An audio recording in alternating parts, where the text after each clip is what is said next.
Zombie Apocalypse.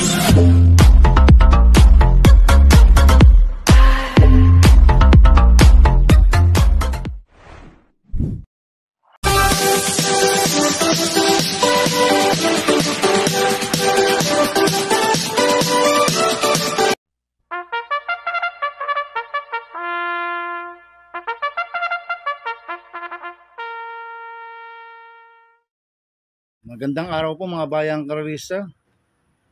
Ngayon po yung araw ng Biyernes, December 13, 2024. Karera po ng Metoturf, Malbar, Batangas. Meron po tayong 7 karera sa araw na ito. Nandito naman po yung lingkod, Drunken Master Wangbu aka Elo Atubodoy para magbigay ng giya at analysis sa inyo mga bayang karerista. Mga bayang karerista, ang start po ng karera natin ay 5 PM. At bago po ako magsimula magbigay ng giya at analysis, huwag pong kalimutan, subscribe, like, and share YouTube channel ko po. Siyempre, huwag din pong kalimutan i-click yung notification bell ko para updated po kayo sa mga bagong video ko. Kaya mag-start na po ako sa pagbibigay ng giya at analysis. Race 1, winner take all, covers races 1 to 7. May 8 kabayong tatakbo. Rating basis M class 5-5 split placers, distance 1,200 meters. Dito sa race 1 may nakikita akong mga mabibilis na pwede maglutsyahan. Sila Tatler Story, One for the Road, Arigato. Mabibilis po yan na pwedeng maglutsyahan. Kaya ako, ang first choice ko po dito, yung numero 4, Keep the Jade. Nasasaking JD Pabilik. Ito, last run po nito noong November 29. Segundo kay Surplus Boy, inabot lang po siya ni Surplus Boy. Nagtala siya ng 1.17 sa distance 1,200 meters. Pero meron 1.15.4 po yan sa distance 1,200 meters. Skip the Jade. Kaya malaki po panalo sa akin ito. Kaya siya po first choice ko. Second choice ko po numero 8, Heaven and Earth. Nasasakay po ni Ryan Base. Ito last run po nito November 6. Pang 5 kila Sneaky Eyes. Nagtala po siya ng 1.17 sa distance 1,200 meters. Pero meron 1.16.4 po yan sa distance 1,200 meters. Si Heaven and Earth, maganda post position. Tsak makakapwesyo ng maganda at makakarimate po yan. Kaya sa akin, malaking po panalo sa akin ito. Kaya siya po second choice ko. Lalagyan ko po third choice sa Pandiado, numero 6, Jersey Crown. Nasasakay po ni RM Garcia. Ito bagong baba po ng rating base system to. Last round po nito, no November 30, pang 5 kila ang Bigote. Nagtala lang po siya ng 1.34 sa distance 1,400 meters. Pero meron 1.16 media po yan sa distance 1,200 meters si Jersey Crown. Kaya siya po third choice ko na Pandiado. Kaya ang first choice ko po, numero 4, Keep the Jade. Second choice, numero 8, Heaven and Earth. Third choice sa Pandiado, numero 6, Jersey Crown. Sa race 2 po tayo, fixes, covers races 2 to 7. May 8 kabayong tatakbo. Rating base system class 5, 6 to 10 split sa distance 1,200 meters. First choice ko po dito, numero 4, Asik Pulse. Nasasakyan po ni RM Garcia. Ito, last run po nito nung December 4. Pang 5 po siya. Kila Art of Steel, nagtala po siya ng 1.15.6 sa distance 1,200 meters. Kaya sa akin, malaki po panalo sa akin ito. Kaya siya po first choice ko. Second choice ko na rin po yung numero 2 na malamado dito, Manila Boy. Nasasakyan ni Danny Boy Camanyero. Last run po nito, November 30, pang 4 kila ang Bigote. Nagtala po siya ng 1.30.8 sa distance 1,400 meters. Si Manila Boy.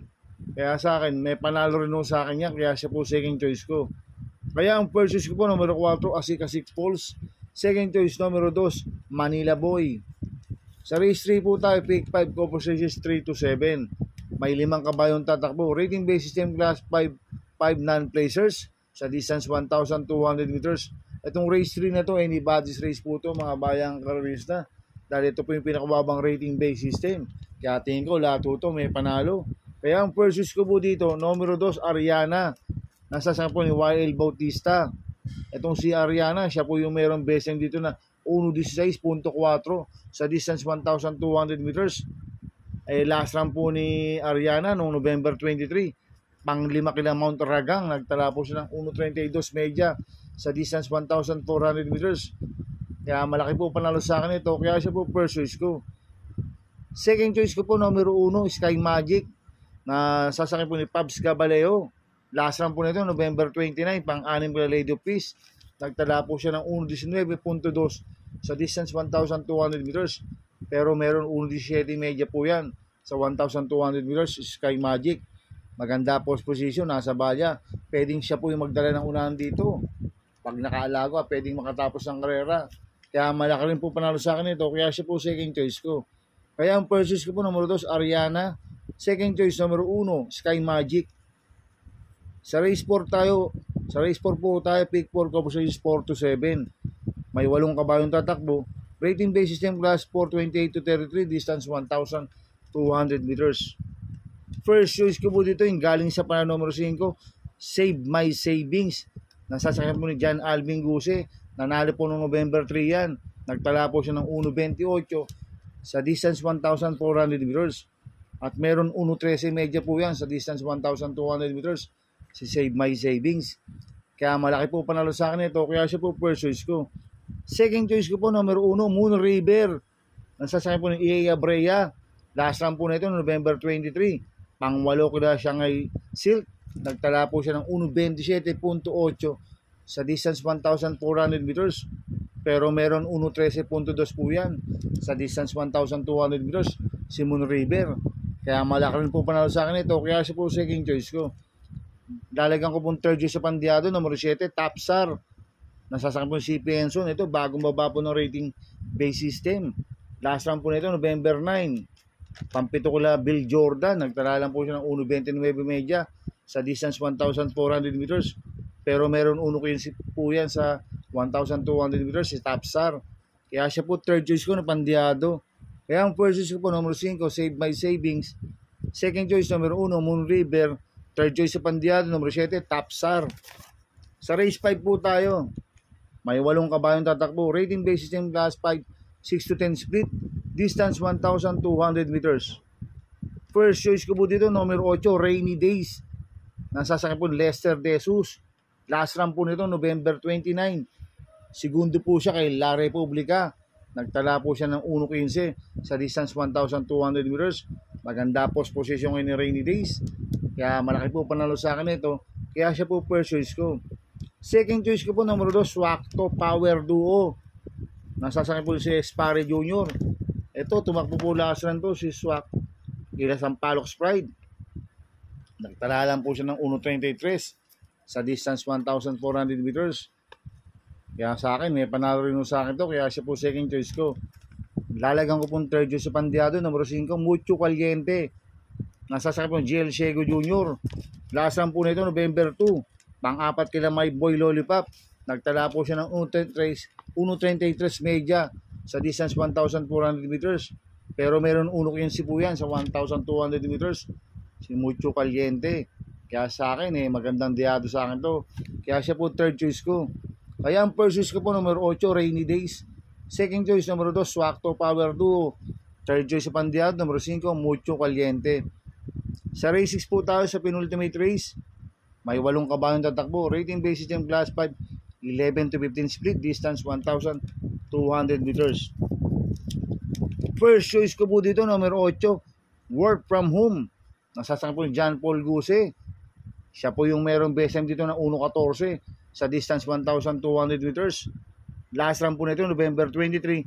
Pang-apat kila Lemon Bell. Nagtala po siya ng 1.30 sa distance 1,400 meters. Maganda po post position ni Work From Home. Nasa labas. Pag nasa labas po yan, maganda po tinatakbo niyan sa Work From Home. At kamay po ni John Paul Guse yan. Kaya malaki po panalo sa akin ito. Kaya siya po first choice ko. Second choice ko po, numero 1, Batang After 7. Nasasakyan RC Baldonido. Last run po nito noong December 6. Tarsero po siya kala Grand Monarch Polite Bell. Nagtala po siya ng 1.14.6 sa distance 1,200 meters. Kaya malaki rin po panalo sa akin ito. Kaya siya po second choice ko. Lalagyan ko pong third choice sa pandiado, numero 4, Anne Byrne. Nasasakyan po ni JR De Ocampo. Itong si Anne Byrne, last run po nito noong December 8. Tumakbo ko ng Majestic Star. Nagtala lang po siya ng 1.31.8 sa distance 1,400 meters. Pero solo airing ngayon to. At ang kopang distansya, 1,200 meters. Si Anne Byrne. Pag napabayaan nila sa harapan to, pwedeng makatapos ng karera. Kaya siya po third choice ko na pandiado. Kaya ang first choice ko po, numero 8, work from home. Second choice, numero 1, batang after 7. Third choice sa Pandiado, numero 4, Only Burn. Sa race 7 po tayo sa last race. May 8 kabayong tatakbo. Rating basis yung class 4, 1621 split. Distance 1,200 meters. First choice ko po dito, numero 2, Cold Digger. Nasasakay John Alvin Guse. Last run po nito, November 30. Tarsero ko na Domsat 7, Queen Gabi.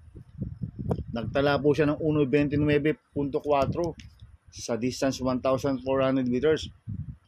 Si Cold Digger, magaling kay John Alvin po yan. Kaya malaki po panalo sa akin ito, kaya siya po first choice ko. Second choice ko po, numero 5, Queen Gabi. Nasasakay ni Michael De Jesus. Last run po nito, November 30, segundo kay Domsat 7. Nagtala po siya ng 1.28.8 sa distance 1,400 meters. Pero meron 1.14 po yan sa distance 1,200 meters, si Queen Gabi. Kaya malaking po panalo sa akin ito, kaya siya po second choice ko. Lalagyan ko pong third choice sa Pandiado, numero 8, Rockin' Bell. Nasasakay GL Seco Jr. Nanalo po lasa niya noong December 4. Nagtala siya ng 1.13.2 sa distance 1,200 meters. Maganda po sa posisyon ng Rockin' Bell, nasa labas. Tsak makakapeso at makakarimati na maganda to. Kaya siya po third choice ko na Pandiado. Kaya ang first choice ko po, numero 2, Cold Digger. Second choice, numero 5, Queen Gabi. Third choice sa Pandiado, numero 8, Rockin' Bell. Good luck in happy racing mga bayang karisa. Inuulit ko, ito gabay ko lang at analysis ko. Pero pagdating sa tayan, kayo pa din masusunod. Sana iswertein tayo at magsitama. Kaya good luck po sa ating lahat mga bayang karisa. Mga bayang karisa, shoutout muna ako. Happy racing po sa mga bagong subscriber ko. At sa mga walang sawang sumusubaybay sa YouTube channel ko, maraming salamat po. At happy racing po kay Boss Manuel Chua at kay Boss Jack Ompok. Happy racing po. At happy racing po sa mga taga-Barkadaan OTB, kila paring Paxi Villar, kay Sir Abin Prinal, kila Chairman Boy Samson. Happy racing sa inyo. Sana iswertein tayo magsitama. Kaya mga bayang karisa, please subscribe my YouTube channel at Tubudoy 2.0 at sana'y lagi pong panoorin ang ads ko, huwag niyo pong skip. Kaya maraming salamat po sa inyo and God bless.